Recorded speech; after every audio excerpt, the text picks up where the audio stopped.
The resurrection of evidence, Jason's discovery, Sam's shocking return, and Willow's unexpected acquit. The soap opera landscape of General Hospital has been rocked by one of its most dramatic and shocking storyline revelations in recent memory. As the trial of Willow Cain for the attempted murder of Congressman Drew Cain reaches its climax, evidence has surfaced that could potentially unravel everything the Port Charles legal system thought it knew about the crime.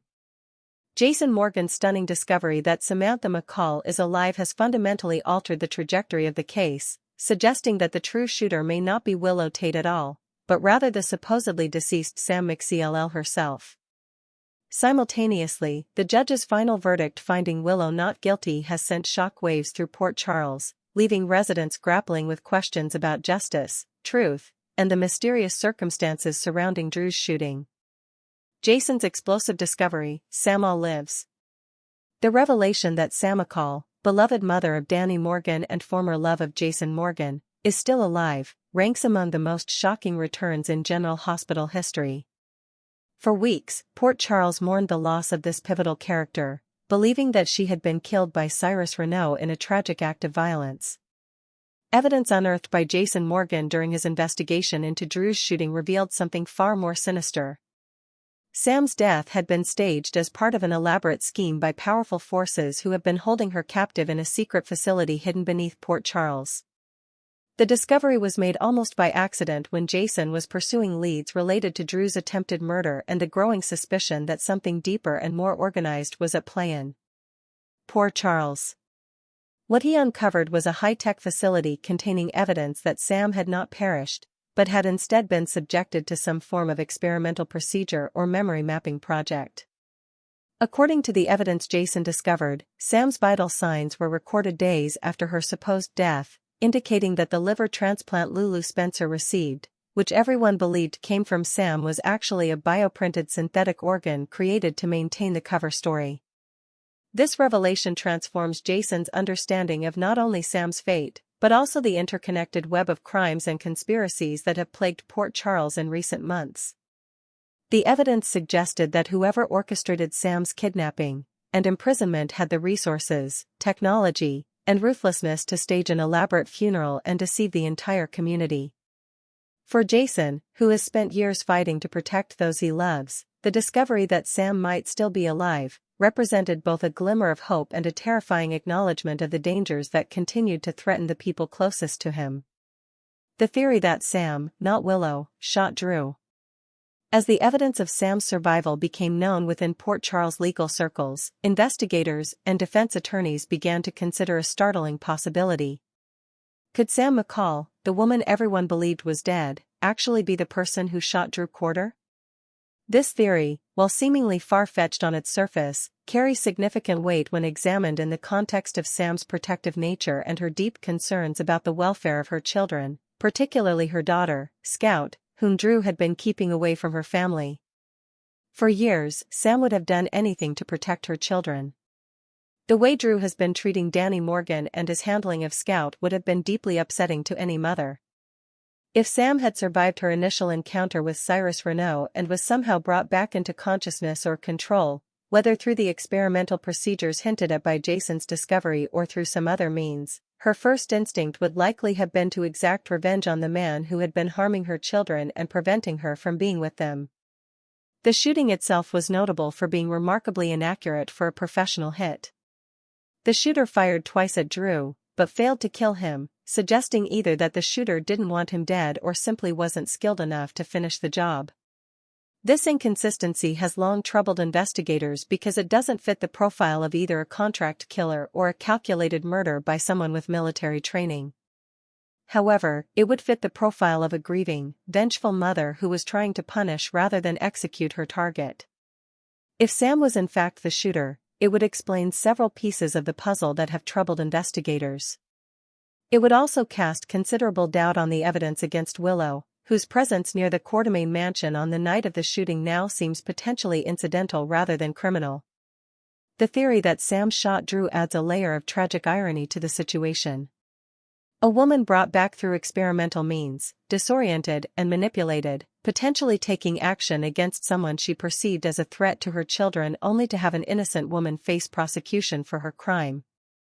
The judge's verdict: Willow found not guilty. Despite the mounting evidence against her, including traffic camera footage showing Willow in her vehicle at the Quartermain mansion on the night of the shooting, the judge ultimately delivered a verdict of not guilty for Willow Cain. This shocking decision has left many in Port Charles bewildered, questioning whether justice was truly served or whether the legal system failed to hold the apparent guilty party accountable. The not guilty verdict appears to have been influenced by reasonable doubt introduced into the trial regarding the shooter's true identity. As Jack Brennan, a manipulative operator with powerful connections, worked behind the scenes on behalf of Nina Reeves, he managed to cast sufficient uncertainty on the prosecution's case. Brennan, who had previously promised to help clear Willow's name in exchange for a favor from Nina, apparently delivered on that promise by introducing new evidence or creating reasonable doubt about the circumstances of the shooting. The judgment raises critical questions about the nature of justice in Port Charles. While Willow may not have actually pulled the trigger, she was certainly involved in suspicious activities that night, including her documented presence at the scene and her history of erratic behavior and lies. The absence of definitive proof of her guilt combined with the emergence of alternative suspects and the clouding of evidence was apparently sufficient to convince the judge that reasonable doubt existed, thereby requiring an acquit. For Willow herself, the verdict represents a reprieve from prison and the opportunity to rebuild her life and her relationship with her children. The emotional and psychological toll of the trial and the reality that someone else may have actually committed the crime for which she was almost in prison will undoubtedly haunt her for years to come. The unraveling of Port Charles. The convergence of these three major revelations. Jason's discovery that Sam is alive. The theory that Sam may be Drew's actual shooter. And Willow's acquittal represents a fundamental unraveling of the narrative that Port Charles authorities and residents have accepted for months.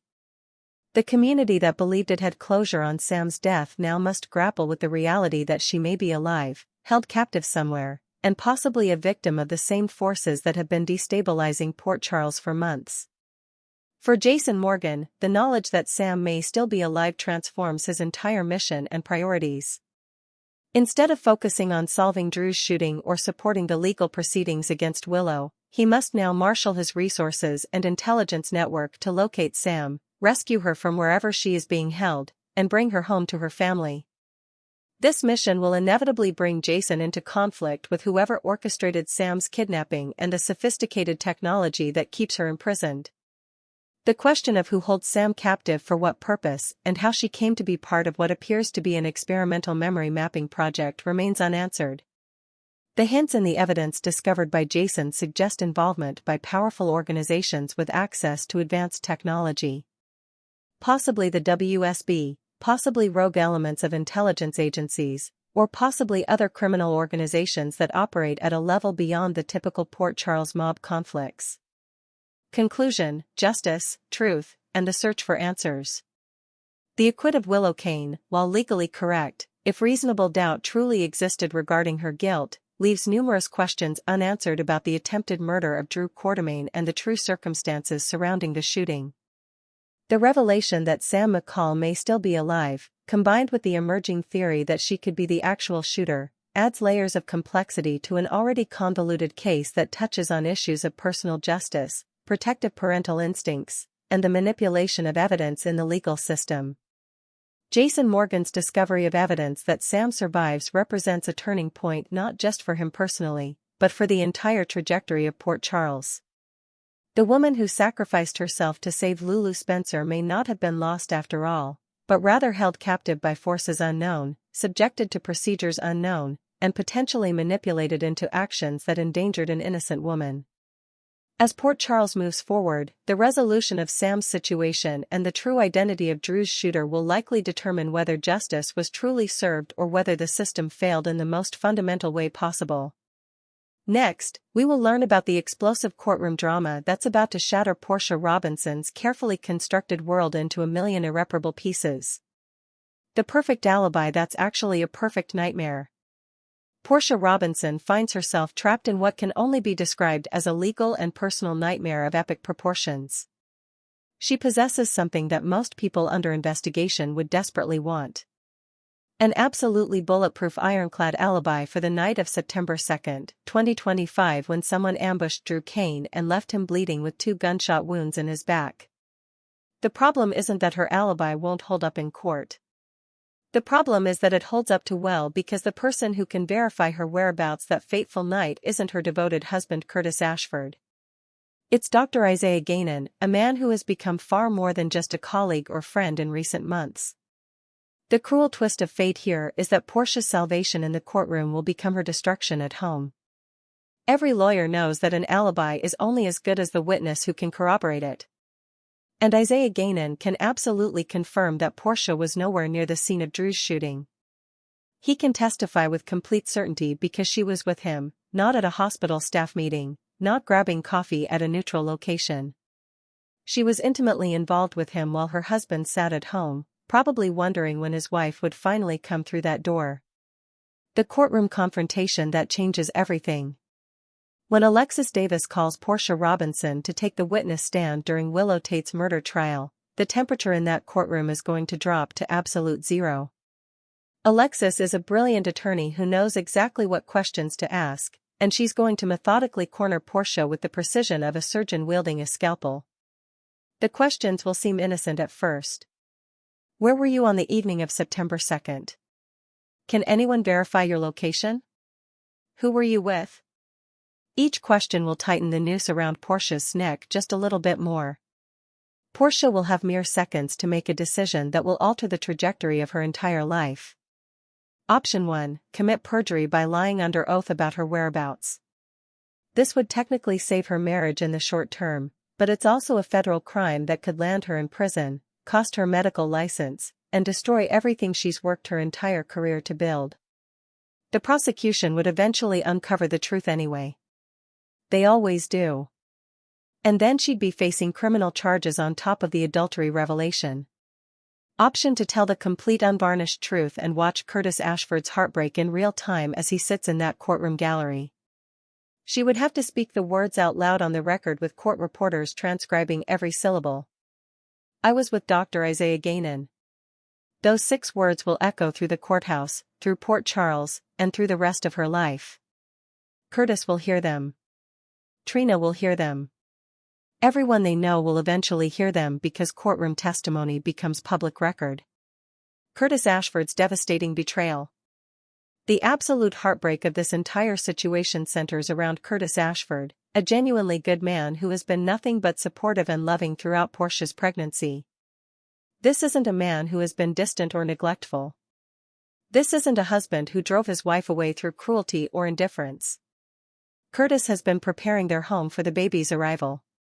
He's been painting the nursery, assembling cribs, reading parenting books, attending doctor's appointments whenever Portia would allow him to come along. Curtis believed they were rebuilding their marriage after some rocky patches. He thought they were moving toward a stronger, more unified future as parents together. He's been making plans for their growing family, discussing baby names, imagining what their child will look like. Every single one of those moments was built on a foundation of lies and deception. When Portia left the hospital recently, Curtis probably assumed she was coming home to rest and recover. Instead, she drove straight to Isaiah's secluded cabin in the woods, seeking comfort and connection with the man who might actually be the biological father of the child Curtis believes is his. That cabin visit wasn't a brief stop or an innocent check-in with a colleague. Portia stayed. She chose Isaiah's arms over Curtis's concern. She chose secrecy over honesty. And now Curtis is going to find out about all of it in the most public, humiliating way possible. During a televised murder trial, with cameras rolling and reporters taking notes, Isaiah Gainin's unexpected declaration. Dr. Isaiah Gainin isn't playing the role of guilty secret lover, who wants to fade into the background. He's not suggesting that Portia keep quiet and pretend nothing happened between them. Isaiah has made his intentions crystal clear to Portia in private conversations that would absolutely devastate Curtis if he knew about them. Isaiah told Portia directly that he wants to be this baby's father, not in some metaphorical supportive uncle kind of way. He means he wants to be the father, raising this child, making decisions, being present for every milestone. Isaiah isn't backing down or suggesting they keep things casual until the paternity is determined. He's offering Portia something that terrifies and tempts her in equal measure, a complete escape route. He's essentially told her she doesn't have to go back to Curtis at all. She could start fresh with him. They could raise this baby together away from all the judgment and complications of her current life. He's prepared to step up publicly, claim this child, and give Portia the sanctuary she desperately needs right now. This isn't the behavior of a man who sees their relationship as a meaningless fling or a mistake to be covered up. Isaiah is emotionally invested at a deep level. He's already bonding with the idea of this baby. He's making plans in his head. That kind of emotional commitment from a potential biological father adds exponentially more complications to an already impossibly complex situation. The devastating pattern repeats itself. The most bitter irony of Portia's current predicament is that she's essentially recreating her own history with surgical precision. Anyone who has followed General Hospital for the past few years knows about the Trina paternity scandal that nearly destroyed the Robinson family. For years, Portia kept the secret that Marcus Taggart wasn't Trina's biological father. She let Taggart believe he had a daughter. She let Curtis remain in the dark about potentially having a child. The secret festered and grew until it finally exploded, causing massive damage to every relationship involved.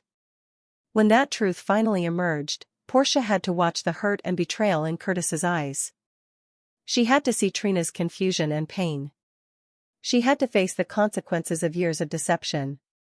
Everyone in her life told her that keeping that secret was wrong. They told her the truth always comes out eventually and that the longer you wait, the worse the damage becomes. Portia supposedly learned that lesson. She claimed to understand the importance of honesty, especially about paternity. And yet, here we are again. Different father, different baby, exact same pattern of deception. Portia is once again hiding the truth about who might have fathered her child. She's once again letting Curtis believe he's the father when there's a significant possibility he's not.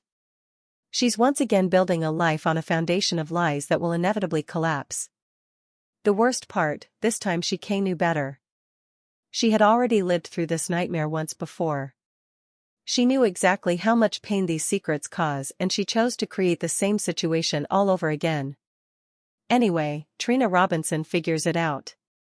Trina Robinson inherited her mother's intelligence and her father's investigative instincts. She's not going to miss the obvious timeline here. Trina already knows about her mother's pregnancy.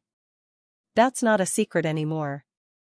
The moment Portia takes the witness stand and admits under oath that she was with Isaiah Gainin on September 2nd, Trina's mind is going to start making connections at lightning speed. Trina will remember seeing her mother with Isaiah at various times.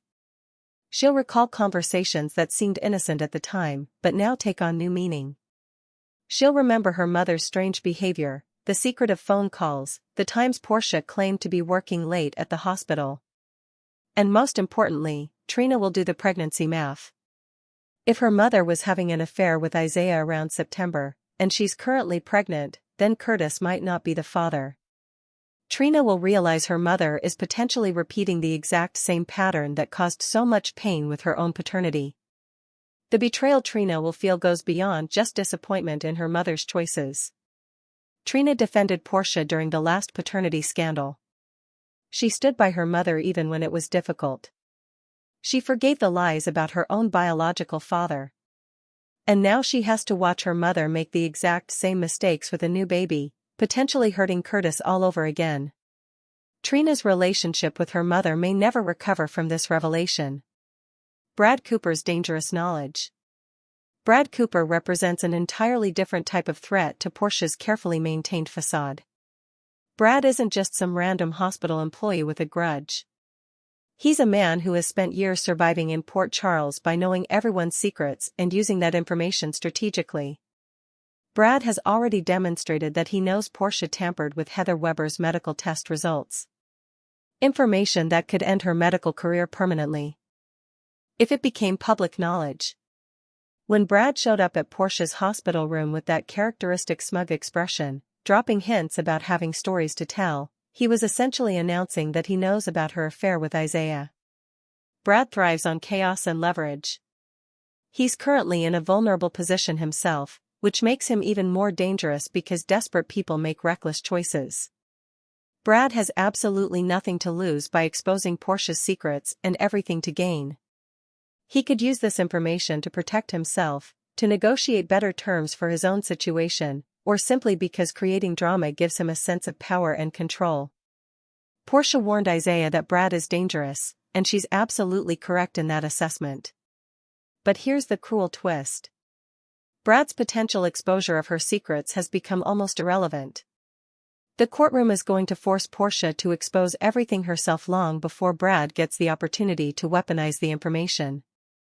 In some ways, that makes the situation even worse because Portia can't even blame Brad for destroying her life. She's going to have to destroy it herself by telling the truth under oath. The inevitable explosion. The question at this point isn't whether the truth will come out. That ship has sailed. The truth is coming out in the most public permanent way possible in a courtroom under oath on the record.